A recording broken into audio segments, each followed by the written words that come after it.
Hello everyone, welcome to this course on VLSI design. I am Dr. Biplab Mondal from Teshvi University and today we'll discuss on domino logic. One of the major problem of dynamic CMOS circuit is the difficulty in cascading stages.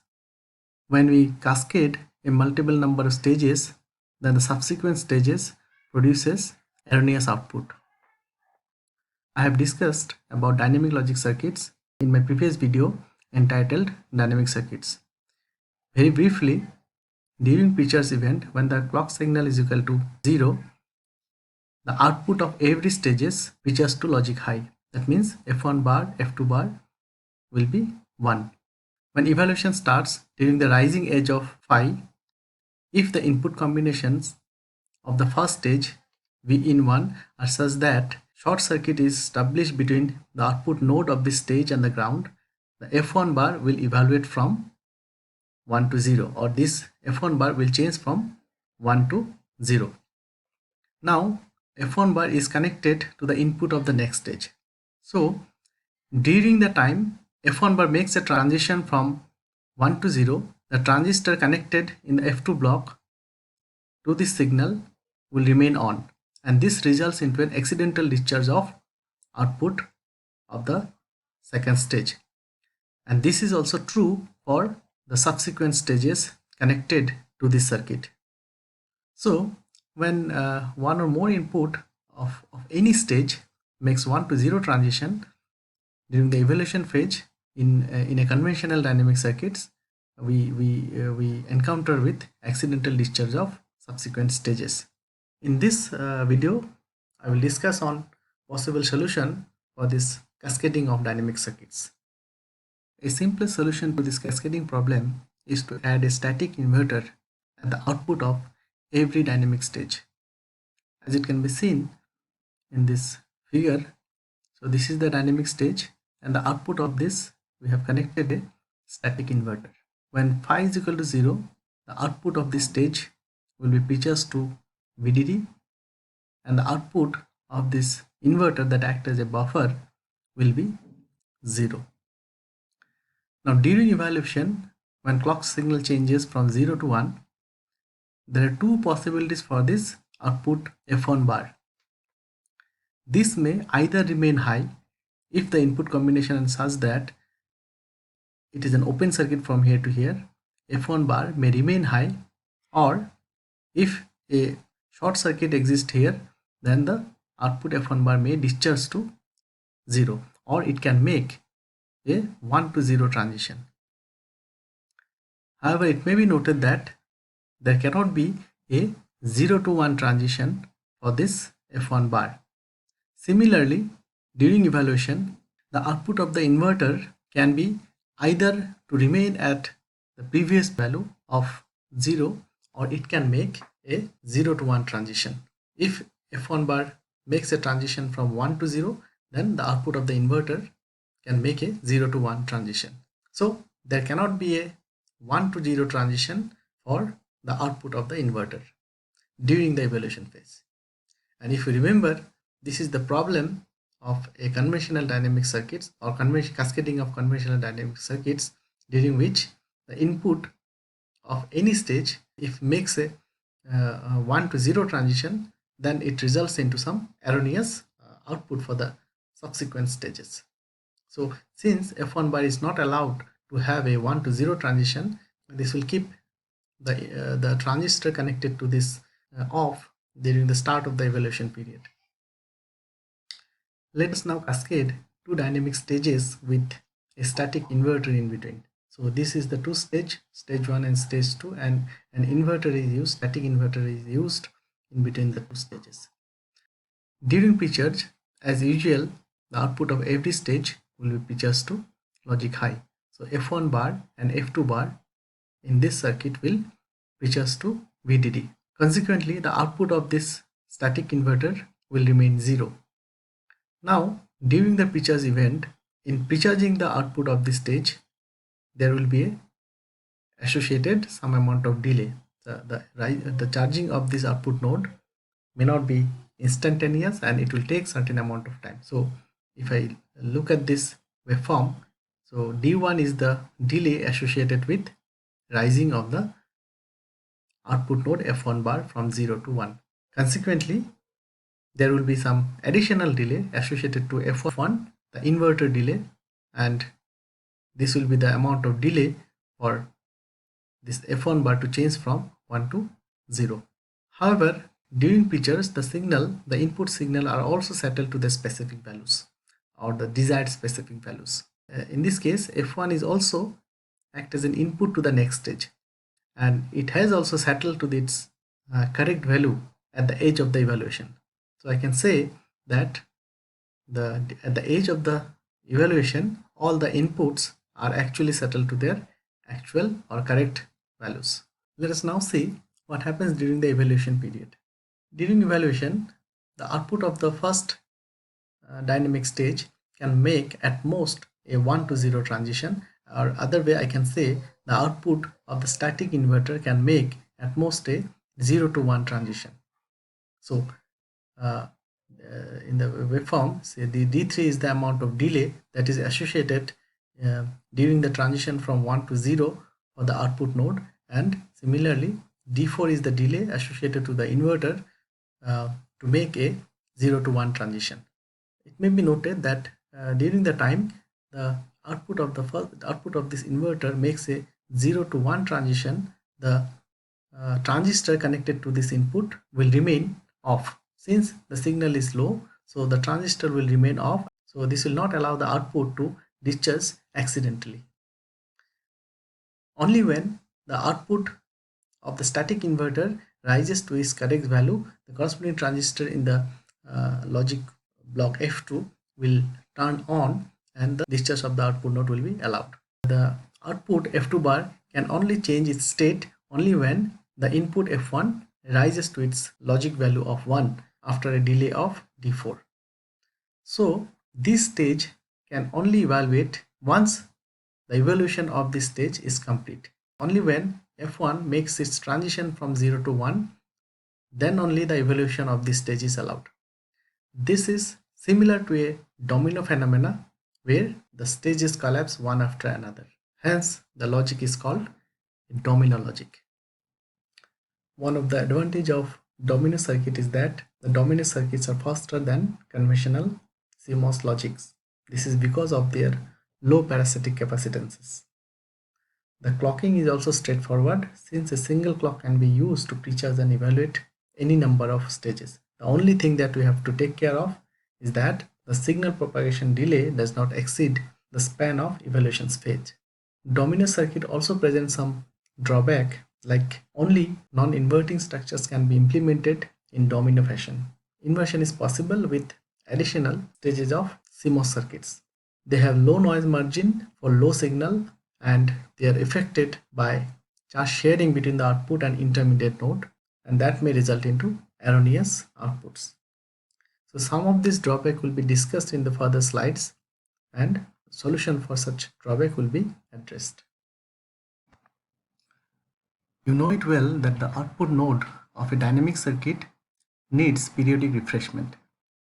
This is due to the fact that the charge of the load capacitor decays with time. So if the pull down network is off during evaluation period, the output goes to a high impedance state because the output is isolated from the rest of the circuit. Since during evaluation this phi is equal to 0, so definitely this transistor is off, and if this signal A is equal to 0, in that case this part of the circuit is also isolated from the output node.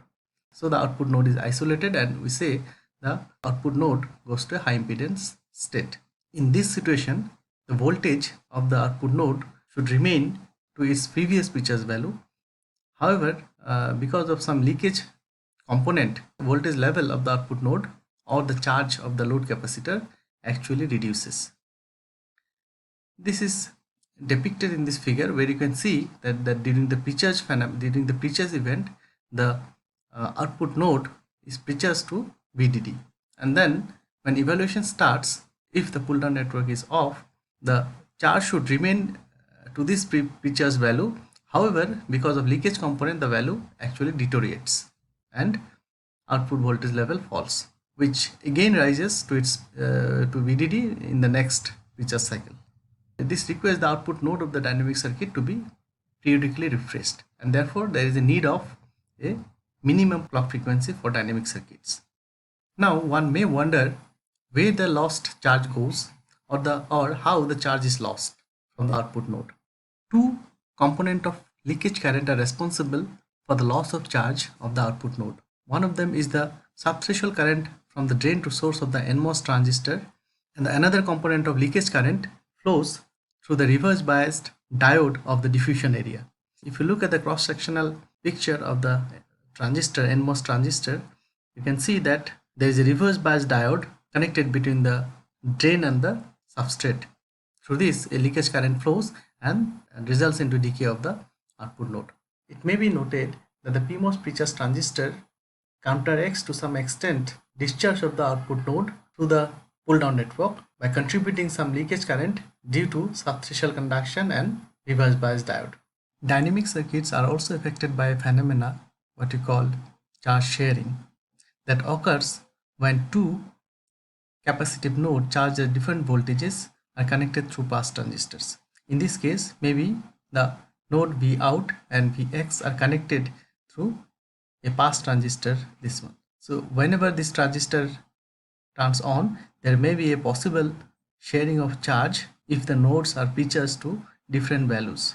So a sharing of charge may occur between these two nodes, and the voltage level of output node may change. Initially, let us consider the signal A, signal B both are equal to 0, and the capacitor Cx is discharged, so Vx is equal to 0. During the precharge phenomena, when phi is equal to 0, the voltage of the output node V out becomes equal to VDD. Now when evaluation starts, if B remains equal to 0 and signal A makes a transition from 0 to 1, the two nodes V out and Vx are connected through this transistor, and the charge of the load capacitor will now be shared with Cx. The voltage of the output node due to charge sharing becomes equal to VDD times 1 by 1 plus Cx by Cl. And if we assume that Cx is comparable to Cl, in that case the output node voltage becomes equal to VDD by 2. So because of charge sharing, the output node voltage has reduced to half of its previous value. So this may result into a logic error, and this value may be misinterpreted as output value of low, and this will result into malfunctioning of the circuit. Let us look at some solution to prevent such malfunctioning of the circuit due to leakage. One simple solution to prevent such leakage is to add a PMOS pull-up device. The function of this PMOS pull-up device is to keep the output node of the dynamic stage high unless there is strong pull-down between the output node and the ground. It may be noted that the output of the static inverter is connected to the gate of the pull-up PMOS device. So this transistor forces this output node to remain high only during precharge, because during precharge the voltage level of this node is equal to high, the inverter output is equal to 0 or low, and this keeps this transistor on. When there is a strong pull down, the output node discharges to 0, the inverter output produces 1, and this transistor also turns off. Being a PMOS with a 1 at its gates, turns off. So the only function of the pull down device is to compensate the loss due to pull down leakage. The PMOS device is also kept small. This is to guarantee that during pull down, the output node can be brought down substantially below the switching threshold voltage of the inverter. Another approach to deal with the problem of charge redistribution is to precharge all the intermediate nodes through separate PMOS device. As for example, here this is an intermediate node, and a separate PMOS transistor is used to precharge the intermediate node. All the intermediate node in the circuit can be precharged to separate PMOS transistor, and this avoids the problem of charge sharing. This definitely will increase the area and the parasitic capacitance, and the circuits become slower, because to pull down the output node, the circuit has to now drain a larger capacitance so that the voltage of the output node drop down to 0. Domino logic offers a good solution for the cascading problem of conventional dynamic circuits. However, in domino circuits, the logic operation is primarily performed by NMOS logic blocks. The role of the PMOS transistor is only to precharge the output node. It may be noted that it is also possible to construct dynamic stages using PMOS transistors. The circuit shown in this slide is built by connecting stages constructed using NMOS and PMOS, and these stages are connected alternatively. The dynamic stage constructed with NMOS logic blocks are driven with clock signal phi, and the dynamic stage constructed with PMOS transistor are driven with a complement of the clock, that is phi bar. When the clock signal is equal to 0, the output of all the dynamic stages constructed with NMOS are precharged to VDD, and the output of the stages that are constructed with PMOS transistor are pre-discharged to 0. When phi equal to 0, this output node is precharged to VDD, and when phi is equal to 0, phi bar is equal to 1. So this transistor is off, and the output node of this dynamic stage constructed with PMOS is pre-discharged to 0.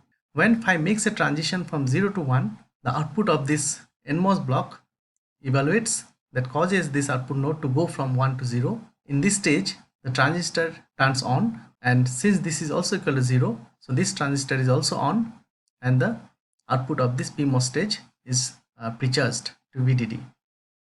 So when phi makes a transition from 0 to 1, evaluation of this stage starts.